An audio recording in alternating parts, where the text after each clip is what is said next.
Fredericton, an air of tragedy hung over the New Brunswick capital on Saturday as police and first responders gathered to pay tribute to two colleagues killed in the line of duty. Thousands attended the regimental funeral held at a local arena for Constables Rob Costello and Sarah Burns.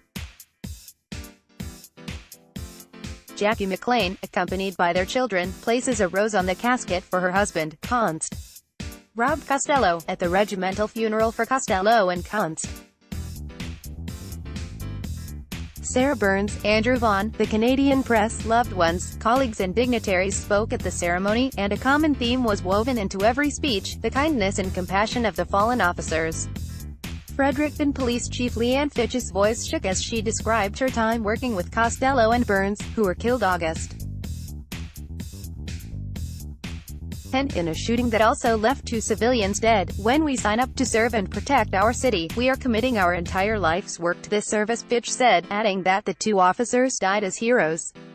Their deaths have created a ripple effect that stretches out as far as the ocean is deep. Article continued below. Burns's husband fought back tears as he delivered a powerful speech, in which he asked the surviving Fredericton officers not to feel any guilt about his wife's death. "I want each and every one of you to know that she is at peace, and knows that you did everything you could to protect her," he said.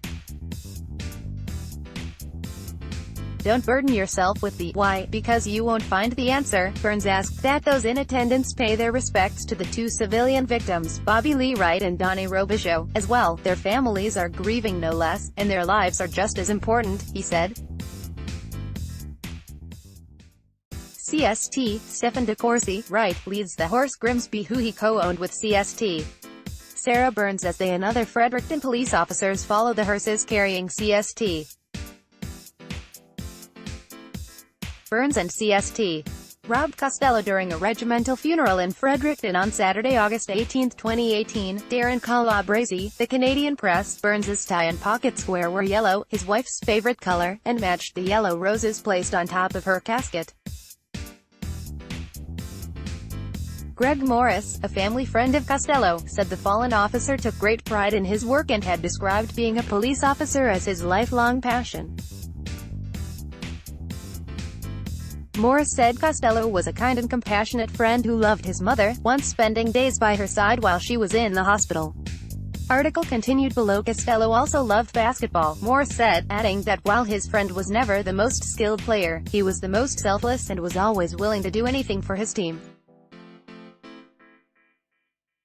But the most important thing in his life was his family, he said. Addressing Costello's daughters, Morris said, "Cassie and Caitlin, your dad would be so proud of the remarkable women you're becoming today. He loved you both very much." Several dignitaries attended the funeral, including New Brunswick Premier Brian Gallant, Lieutenant Governor Jocelyn Roy Viano and Fredericton Mayor Mike O'Brien.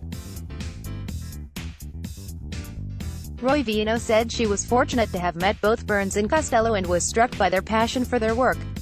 She said Saturday's ceremony was both a time of great sadness and a time to honor all police officers and first responders. "The men and women in police uniforms constantly demonstrate the highest levels of courage, resourcefulness, initiative and willingness to go above and beyond, often putting themselves in harm's way," Roy Viano said.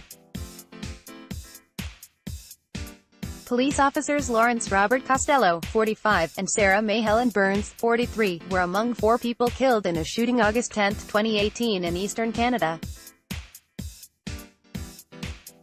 Their funeral service is being streamed to other locations in the city and will be broadcast live across the country. AFP, Getty Images. "While we all wish for a different outcome, I promise we will not forget the sacrifices made in the line of duty." At the beginning of the ceremony, officers laid the caps and belts of the fallen constables on top of their caskets, which were covered by Canadian flags, next to the roses placed there by family members.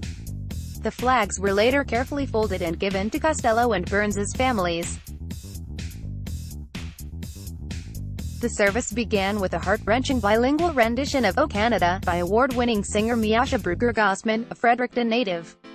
That was followed by a smudging ceremony with "Sweetgrass," performed by Street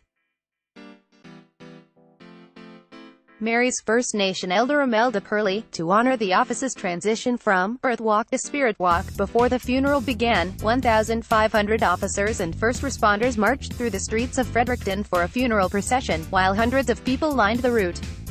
Rain poured from the sky during the parade, mirroring the gloom that has taken over the city of nearly 60,000 people. The rain in our city today represents the tears of sadness and grief that flow from our hearts, brought about by the terrible and senseless loss of these two heroes we dearly love. Fredericton Police Chaplain Rev.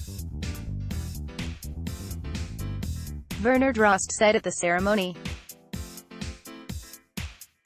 The parade included a band, several police motorcycles, and Grimsby, a light grey, 10-year-old police horse co-owned by Burns and fellow Fredericton officer Const.